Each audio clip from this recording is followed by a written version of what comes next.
कई बार क्या होता है यहाँ पे वो आपको रेशियो के फॉर्म में भी पूछ सकते हैं। किसके फॉर्म में पूछ सकते हैं बेटा, मैं आपको यहाँ पे बताऊँ। डिवाइड रेशियो के ratio, what will be the ratio of, what will be the ratio of E3He to E2 hydrogen. समझे बात, क्या किसका रेशियो पूछ रही हो? Third orbital of yes helium and second orbital of hydrogen, helium plus कर देता हूँ बस। Third orbital of energy of third orbital of helium and energy of second orbital of hydrogen, उनका रेशियो अब आपको आ जाएगा ये। चलो यस E3 हाइड्रोजन क्या होता है, E3He प्लस क्या होता है, तो बोलेगा minus RH Z square by n n square square वो कितना आएगा, माइनस RH, Z कितना था इसके लिए, आई बात समझ में आपको। यस और E2 2 मतलब समझ में आ रही है, सेकंड ऑर्बिटल किसकी, हाइड्रोजन की, यहाँ पे आएगा minus RH Z square by n square. चलो माइनस RH, तो Z कितना है वो बताओ, 1 हाइड्रोजन के लिए 1 है, और N कितना है, 2 सेकंड 2 तो अब अगर इन दोनों का मैं रेशियो लेता हूँ, अब आप समझना, तब क्या आएगा बताओ। डरना नहीं है, कैसे भी क्वेश्चन पूछे आपको आएंगे आएंगे। माइनस माइनस कैंसिल हो गया, RH कैंसिल हो गया, 4/9 1/4, तो कुछ इस तरह से हुआ, 16/9 हुआ। आई बात समझ में आपको, इसका आंसर आएगा यस सर 16/9। तो ABCD में 4 ऑप्शन दिए होंगे, आपको सिर्फ क्या करना था, 16/9 करना था, नथिंग एल्स। आगे इतनी सी बात समझ में आपको कि नहीं बताओ। यस यस सर आ गई तो मैंने एनर्जी लेवल पूछा, रेडियस भी आ सकता है, कुछ भी आ सकता है। Is it clear? Yes sir yes चलो, सर हमने अब तक किसके बारे में देखा पता है, सबसे पहले हमने देखा प्रिंसिपल क्वांटम नंबर किसको बोलते हो, ठीक है। फिर हमने कौन सा देखा बोलो आज, रेडियस वाला सर रेडियस के इज बारे इक्वल में to A0 into n square by n z, square by z. वो बाद में, चलो जेड वाला बाद में रखते हैं। फिर हमने ये पढ़ा EN इज इक्वल टू क्या आएगा, माइनस RH 1/n स्क्वायर। फिर फोर्थ पॉइंट है, जब हीलियम प्लस है, लिथियम +2 है, बेरिलियम +3 है, तभी हम लोग यही इक्वेशन यूज कर सकते हैं। लेकिन यहाँ पे EN कितना आएगा, minus RH Z square by n square, और EN कितना, RN कितना आएगा, एन स्क्वायर बाई जेड। तब हमें Z को इम्प्लीमेंट करना पड़ेगा, है ना। यस यस सर लास्ट वाला पॉइंट जो है, फिफ्थ पॉइंट, हम वो क्या पढ़ने वाले हैं। ओके, तो वेलोसिटी ऑफ इलेक्ट्रॉन जो है, okay, increases with the increases positive charge on the nucleus and decreases with the increasing of principal quantum number। मतलब यहाँ पे इलेक्ट्रॉन घूमता है, ठीक है, आया ना। Yes sir velocity of electron, velocity of electron is proportional to the, like जैसे जैसे नंबर बढ़ेगा, मीन्स न्यूक्लियर चार्ज बढ़ेगा, न्यूक्लियर चार्ज बढ़ेगा, वैसे वैसे क्या होता होगा, उसकी वेलोसिटी भी बढ़ती है। और दूसरी चीज, जैसे जैसे नंबर बढ़ते हैं, जैसे जैसे क्वांटम नंबर बढ़ते हैं, वैसे वैसे उनकी जो एनर्जी वो क्या होती है बच्चों, कम होती है। तो वेलोसिटी ऑफ इलेक्ट्रॉन, इसका फॉर्मूला है, मैं बताता हूँ आपको इसका फॉर्मूला क्या है। सर ये फिर से समझाओ ना, फिफ्थ पॉइंट कुछ समझ में नहीं आया। समझाता हूँ, वेलोसिटी में पता चलता है तुझे, यस वेलोसिटी मतलब क्या होता है, velocity of electron. Displacement upon time. अबे गधे, कितनी जोर से वो घूमता है। उसकी स्पीड हाँ स्पीड इन पर्टिकुलर डायरेक्शन। यार, सर्कुलर मोमेंट ही है, इतना ज्यादा क्यों टेंशन ले। सुनो, तो यहाँ पे ये वाला जो है, उसका फॉर्मूला आता होगा, मैं आपको बताता हूँ एक सेकंड में। वो हमें याद रखना है, उसका फॉर्मूला क्या है, ठीक है।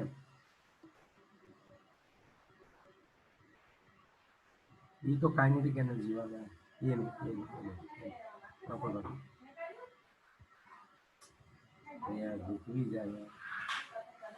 अभी पूरा कैसे डिराइव किया वो हम नहीं पढ़ने वाले हैं। Velocity of electron in nth orbital, yes और नो?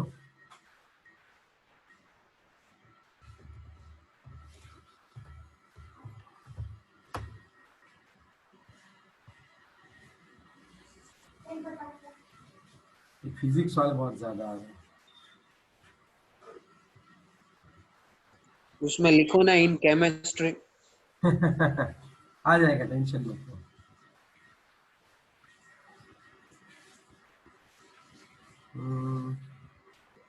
यार बात ये रट्टा माना मुझे याद नहीं रहता है, दिक्कत वो है, बाकी तो मैं भी कर देता हूँ।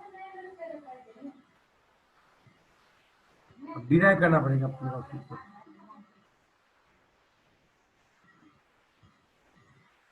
ओके, वो कुछ ऐसा था कि वो चलो मैं ही समझ देता हूँ क्या है वो वेलोसिटी वाला, ठीक है। लास्ट टाइम एक ट्राई कर लेते हैं, नहीं मिला तो हम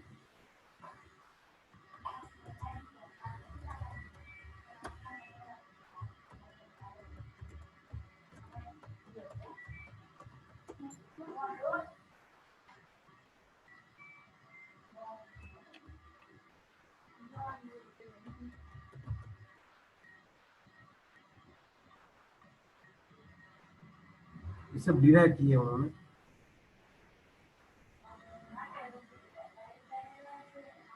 ये देखो, ये वाला देखो आप, Z/n है, यस और नो? यहीं से निकलता है वो, आप यहाँ पे देख सकते हो।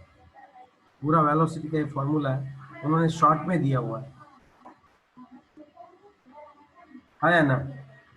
यस और नो? यहाँ पे Z/n दिख रहा है आपको, Z/n? Yes, sir. Yes sir. तो इसका मतलब क्या होता है वो मैं आपको समझाता हूँ। यहाँ पे देखो, यहाँ पे Z/n आया। ओके, कैसे मैं आपको समझाता हूँ। लास्ट वाला पॉइंट ये है, जब भी यहाँ पे इलेक्ट्रॉन घूमेगा तो उसकी जो ये वेलोसिटी होती है is proportional to the charge in nucleus. Means nucleus में जितना ज्यादा चार्ज है उतनी ज्यादा वेलोसिटी है। न्यूक्लियस में जितना ज्यादा चार्ज है उतनी ज्यादा वेलोसिटी है, और divided by orbital, number of orbital. आप जैसे जैसे बढ़ते जाओगे वैसे वैसे उसकी वेलोसिटी जो है वो क्या होती जाएगी, कम होती जाएगी, यही ना, आया ना? Yes, sir. तो आप यही ये लोग बोलना चाहते हैं लास्ट में। देखो एक बार हम लोग फिर से कर पढ़ते हैं। And velocity of electron in the orbital increases with the increases of positive charge on the nucleus।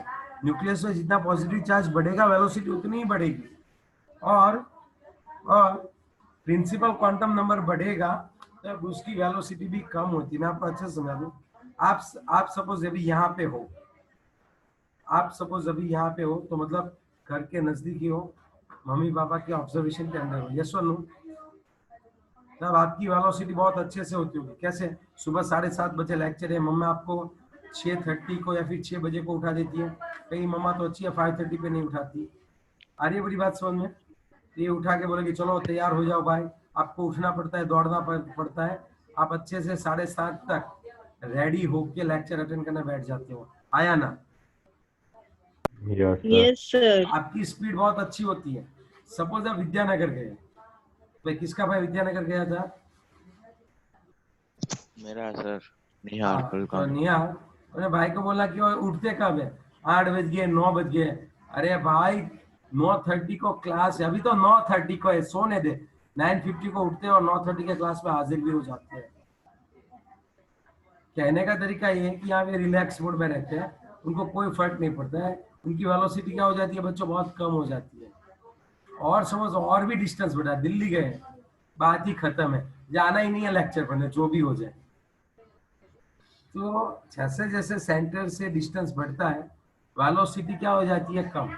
जैसे जैसे चार्ज जैसे बढ़ता है तो वेलोसिटी बढ़ती है क्योंकि वो पूरे ऑब्जर्वेशन में है। और जैसे जैसे क्या हो जाएगा, आप जैसे जैसे दूर जाते हो आपकी जो वेलोसिटी, इलेक्ट्रॉन की जो वेलोसिटी है वो कम हो जाती है। अब समझा, थोड़ी बहुत बात याद रखने के लिए। Yes, Yes. sir. पक्का वाली बात। Yes, sir. और यहाँ पे है ना वेलोसिटी भी इसी तरह से आती थी, z/n करके आती थी। मुझे एग्जैक्टली याद नहीं है लेकिन ये कुछ था 2.8 समथिंग था इंटू 10⁵ z/n करके था, लेकिन अभी एग्जैक्टली याद नहीं है तो मैं ये नहीं लिख रहा हूँ। ठीक है, वो फॉर्मूला आपकी टेक्स्ट बुक में नहीं दिया है वैसे वो, so don't worry about that. तो आपको सिर्फ इतना ही याद रखना है कि velocity of electron increases with the increases in the increases of the positive charge of nucleus। जैसे ही न्यूक्लियस में पॉजिटिव चार्ज बढ़ेगा आपकी वेलोसिटी बढ़ेगी, और जैसे ही प्रिंसिपल क्वांटम नंबर बढ़ेगा आपकी एनर्जी क्या होगी, डिक्रीज होगी। चलो, इज इट क्लियर? सर हाँ या नो? न्यूक्लियस Yes, में sir. सर हम्म न्यूक्लियस में पॉजिटिव चार्ज कैसे बढ़ा सकते हैं? वो तो न्यूक्लियस तो मींस सेम ही रहता है ना, ओके कांस्टेंट। ओके, हाँ समझ गए सर। अब कंपैरिजन की बात है। सपोज में हाइड्रोजन की पहली ऑर्बिट में इलेक्ट्रॉन घूम रहा है और He+2 की ही पहली ऑर्बिटल में इलेक्ट्रॉन घूम रहा है। ये हाइड्रोजन है और He+ है। अब यहाँ पे 1 प्रोटॉन होता है और यहाँ पे 2 प्रोटॉन होते हैं। अब तू सोच किस इलेक्ट्रॉन की वेलोसिटी ज्यादा रहती होगी, अब बता। ये He की। आगे पूरी बात समझ में तुझे? यस। ऐसे कंपैरिजन की बात हो रही। जैसे जैसे चार्ज बढ़ता जाएगा उसकी वेलोसिटी क्या होती जाएगी, Increase. Increase. that's all। Okay, तो V is proportional to the charge divided by n। Charge बढ़ेगा वेलोसिटी बढ़ेगी, n बढ़ेगा वेलोसिटी कम होगी। That's all. चलो, इज इट क्लियर? अभी इस पे डाउट है तो आप पूछ सकते हो, बोलो।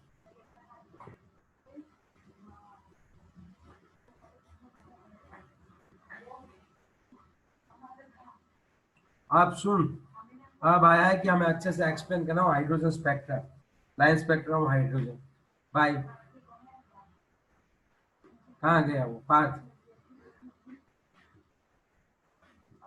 हाँ सर, अब हमें अच्छे से एक्सप्लेन हाइड्रोजन करना है line spectrum of hydrogen. Spectrum ना। हाँ, क्यों ऐसा आता था, हाँ, क्यों। अब सुन, अब तू अच्छे से समझेगा मैं क्या बोलना चाह रहा हूँ, ठीक है? मैं अकेला। नहीं, सब मतलब सब समझेंगे। हाँ, मैं बोलना क्या चाहूंगा कि जब भी इलेक्ट्रॉन जंप लगाता है, ओके, वो स्टेडी एनर्जी पे घूम रहा है। सपोज यहाँ पे मैं लिख रहा हूँ कि ये ई है और यहाँ पे इलेक्ट्रॉन है। सपोज इलेक्ट्रॉन लोअर ऑर्बिट से हायर ऑर्बिट पे जाएगा, क्या करेगा वो बता? Energy absorb एनर्जी करेगा. एब्जॉर्ब करेगा। हाँ, एनर्जी क्या करेगा, एब्जॉर्ब। तो आंसर किस में आएगा, प्लस में। प्लस में। अब समझाता हूं मैं कैसे। हर बार डेल्टा ई तो क्या आता है कि फाइनली वो कितनी एनर्जी उसके पास और पहले कितनी थी, फाइनली कितनी है, लास्ट स्टेज पे आके कितनी एनर्जी, और माइनस ई आएगा, ई एफ माइनस ई आई, यही होता है डेल्टा ई। तो सर इसमें आंसर तो माइनस में आएगा, कैसे? क्योंकि जैसे हम जीरो के पास जाते तो वो तो माइनस में ही आता है। मैं तुझे समझाने की ट्राई करूंगा, थोड़ी सी तू सब्र कर, मैं जैसे समझा दूं वैसे समझ ले। हाँ, तूने बोला कि यहाँ पे जीरो के पास आता है तो ये जीरो होगा, ये -5 होगा और ये -10 होगा। हाँ यस। अब तू सोच, अब तेरा फॉर्मूला याद रखना, ई आई मतलब इनिशियल और फाइनल मतलब लास्ट, है या ना? यस। Yes, sir. अभी पहले सपोज ये -10 पे था, जंप लगा के वो कहाँ पे आ रहा है, -5 पे आया, समझा तू? Yes. Delta E is equal to क्या आएगा, सपोज चलिए एब्जॉर्प्शन किया उसने, सही ना? Yes, yes. sir. इसने ऐसे एनर्जी एब्जॉर्ब की तो इलेक्ट्रॉन ने जंप लगाया। ओके, फाइनली कहाँ पे आया, 5 पे, -5 पे. माइनस, इनिशियली कहाँ पे था, 10 पे माइनस। था. अब देख डेल्टा ई की वैल्यू कितनी आई, प्लस। +5. तो इस प्लस का मतलब क्या निकालेगा तू? एब्जॉर्ब किया उसने। आई बात समझ में? यस अब सुन, सभी को ये बात समझ लेनी है, फिर है ना कंफ्यूज नहीं होते, वरना सब बच्चे कंफ्यूज होते रहते हैं। अब देखो एक और बात समझा दूं मैं आपको, और एक बात समझा दूं मैं आपको। कैसे? सपोज यहाँ पे ये इलेक्ट्रॉन है, सेम -10 -5 एंड 0। अब ये पहले, अब जब ये यहाँ से नीचे आएगा तब क्या करेगा? उतनी ही एनर्जी क्या करेगा? रिलीज करेगा इमीडिएट। तो अब देखो delta E is equal to हम कैसे लिख सकते हैं? E F minus E I. चलो फाइनली वो आया कहाँ पे? 10 पे आया, -10 पे, -10। और इनिशियली कहाँ पे था वो? -5 पे। तो -10 +5, आंसर क्या आएगा? -5। -5। अब तुम सोच सकते हो, उसने उतनी ही एनर्जी इमिट की जिसने उसने एब्जॉर्ब की थी, लेकिन एब्जॉर्ब की थी तो प्लस साइन, इमिट की थी तो माइनस साइन। ये वाला वैल्यू तो सेम ही रहेगा, दोनों साइड वैल्यू कैसा रहता है बच्चों? सेम ही रहता है। यस और नो? सेम। तो आप बताओ यस क्या सर। हुआ? Yes sir. ये चीज है। आगे पूरी बात समझ में आपको? यस और नो? Yes sir. चलो क्लियर? कोई डाउट? अब समझ में आ रही है नो बात? सर। तो एब्जॉर्प्शन पे यस आप क्या रखोगे? +5। और इमिशन पे आप क्या लिखोगे? -5। -. सही बोला ना? Absorption plus, emission minus. हाँ, जहां पर माइनस। अगर लगा रहे तो सेम ही होता है, वो आप समझ लेना। ओके। और दूसरी चीज ये देखिए, आयोनाइजेशन एंथैल्पी क्या होती है? अगर मैं आपको एक चीज बता दूं कि सपोज यहाँ पे मेरा इलेक्ट्रॉन, ये मेरा इलेक्ट्रॉन है, ये -25 जूल से, इसकी एनर्जी -25 इलेक्ट्रॉन जूल है।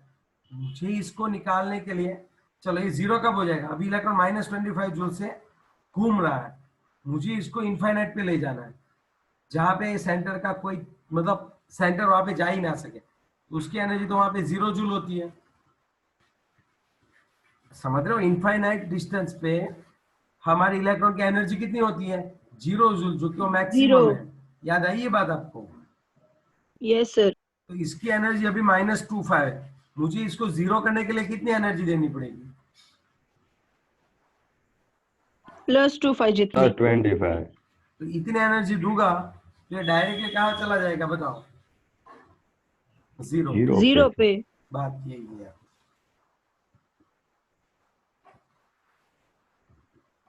आगे अभी आप बात समझ में आ रही है आपको? Yes sir. तो ये अभी अभी क्या होता होगा? आप इतनी एनर्जी दोगे तो जस्ट बाहर निकला। ज्यादा एनर्जी दोगे, सपोज मैंने यहाँ पे 30 जूल एनर्जी दी, तो ये 25 तो एक्सेप्ट करेगा, और 5 जूल जो होगा वो इलेक्ट्रॉन की काइनेटिक एनर्जी में चला जाएगा। Yes sir.